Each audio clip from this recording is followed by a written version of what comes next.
नमस्कार, news room में आप सभी का स्वागत है। भारत के पूर्व प्रधान न्यायाधीश जे.एस. खेहर और डी.वाई. चंद्रचूड़ शुक्रवार को एक देश एक चुनाव विधेयक की समीक्षा कर रही संसदीय समिति के समक्ष पेश हुए।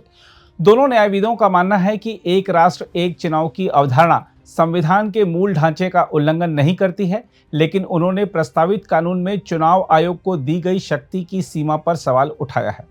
दोनों न्यायविदों ने संसदीय समिति के समक्ष अपने सुझाव और आपत्तियां प्रस्तुत की हैं। हम आपको याद दिला दें कि मोदी सरकार ने वर्ष 2024 के अंत में एक देश एक चुनाव की अवधारणा पर एक विधेयक का मसौदा प्रस्तुत किया था, जिसका उद्देश्य लोकसभा और सभी राज्य विधानसभाओं के चुनावों को एक साथ आयोजित करना है। इस विधेयक पर विचार करने के लिए बीजेपी सांसद पीपी चौधरी की अध्यक्षता में संसद की एक संयुक्त समिति का गठन हुआ, जो विभिन्न विशेषज्ञों, पूर्व न्यायाधीशों और संवैधानिक विद्वानों से परामर्श कर रही है। इसी परिप्रेक्ष्य में पूर्व प्रधान न्यायाधीश डी.वाई. चंद्रचूड़ और जे.एस. खेहर ने अपनी संवैधानिक राय और सुझाव समिति के समक्ष प्रस्तुत किए। न्यायमूर्ति डी.वाई. चंद्रचूड़ के सुझाव और दृष्टिकोण के बारे में बताएं तो उन्होंने कहा है कि एक साथ चुनाव कराना भारत के संविधान के मूल ढांचे का उल्लंघन नहीं करता।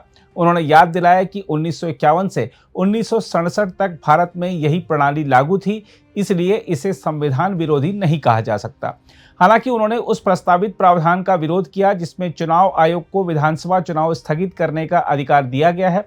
उन्होंने कहा कि इससे आयोग को अनियंत्रित शक्ति मिल जाती है, जो संविधान के संतुलन सिद्धांत के विपरीत है। उन्होंने कहा कि चुनाव स्थगन केवल राष्ट्रीय आपातकाल या गंभीर सार्वजनिक व्यवधान जैसी परिस्थितियों में ही होना चाहिए।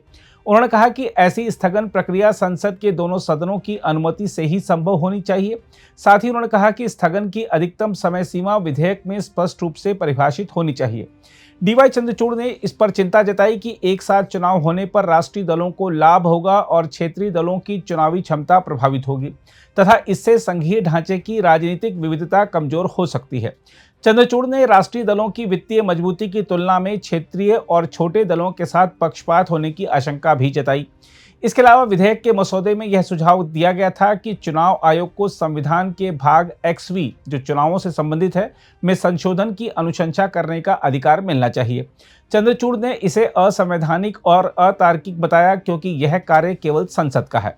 वहीं न्यायमूर्ति जे.एस. खेहर के सुझाव और चिंताओं की बात करें तो आपको बता दें कि उन्होंने भी एक साथ चुनाव के विचार का समर्थन किया, बशर्ते कि इसके क्रियान्वयन की प्रक्रिया स्पष्ट, पारदर्शी और संतुलित हो। साथ ही जस्टिस खेहर ने चेतावनी दी कि यदि कानून की भाषा अस्पष्ट रही तो न्यायपालिका को बार बार हस्तक्षेप करना पड़ेगा, जिससे राजनीतिक प्रक्रिया न्यायिक प्रक्रिया में तब्दील हो जाएगी।